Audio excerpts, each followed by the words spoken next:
নমস্কার, আজ আমি তৈরি করছি গোপালের ক্ষীর। দেখুন আমি কিভাবে তৈরি করছি। প্রথমে আমি 2 প্যাকেট দুধ নিয়েছি,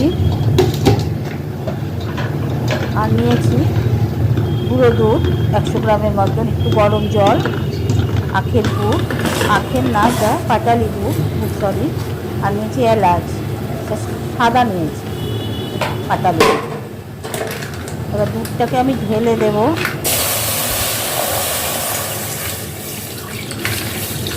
1 লিটারের মতো নিয়েছি।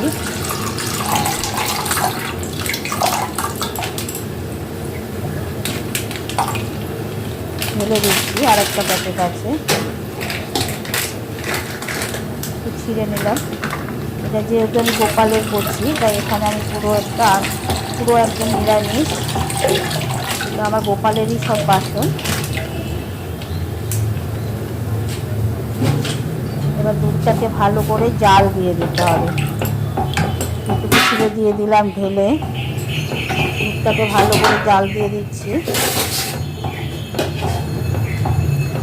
আর একটু আমুল নিয়েছি, আমুলের যে গুঁড়ো দুধ, প্রায় 100 গ্রামের মতন, আর একটু হালকা উষ্ণ জল।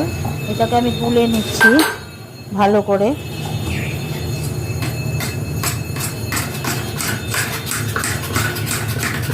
দুধটা একটু ফুটে উঠুক, বলক কষুক, তারপর আমি আমুল দুধটা দেবো।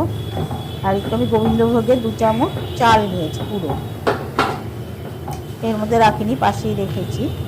5 মিনিট লাগবে এটা। দেখুন বলক এসে গেছে। এবার আমি দিয়ে দেবো আমুলের দুধটা, ঢেলে দিচ্ছি। গুলে নিয়েছি ভালো করে, মানে ঠান্ডা জলেও গুলে নিতে পারেন, কোনো অসুবিধা নেই। দুধটা গরম জলে তারা ভালোটা মিশে যাবে দুধটা। ভালো করে গুলে নিলাম, ঢেলে দিয়েছি। লেগে আছে চামচে। এটাকে একটু বলক আসতে দিতে হবে। মিশিয়ে নিলাম ভালো করে।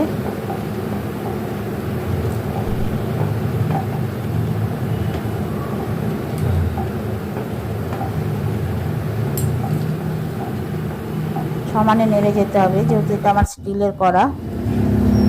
এবার আমি দিয়ে দেব পাটালি দুধটা। এটা সাদা নিবি, খুব ভালো হয়, দোকানে দেখুন পাওয়া যায় সাদা পাটালি।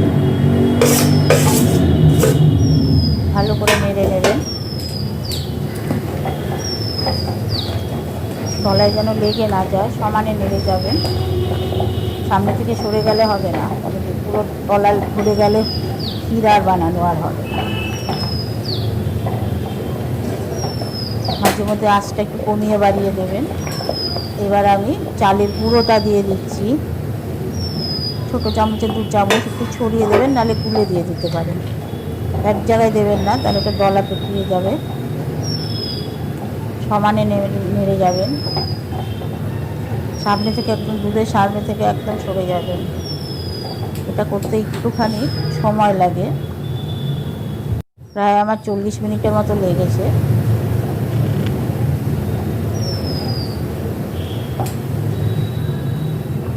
নেড়ে যাবেন একদম। এই দেখুন শুকিয়ে এসছে। আমি গ্যাসটা একদম কমিয়ে রেখেছি, এখন আবার জ্বালিয়ে দিয়েছি। তলা ধরে গেলে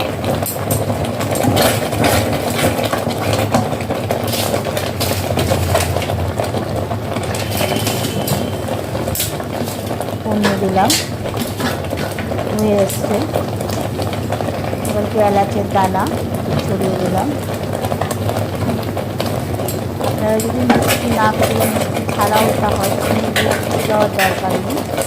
তো আমুলের দুধের পরিমাণটা একটু বাড়িয়ে দেবেন।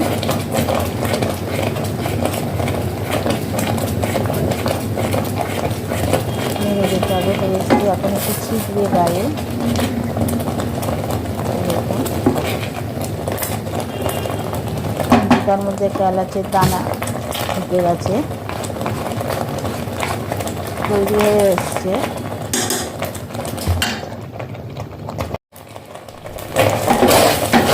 একদম শুকিয়ে গেছে। দেখুন একদম শুকিয়ে গেল।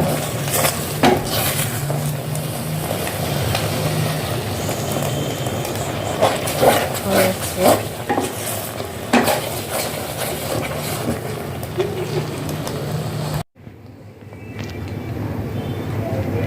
তৈরি হয়ে গেল আমার গোপালের ক্ষীর।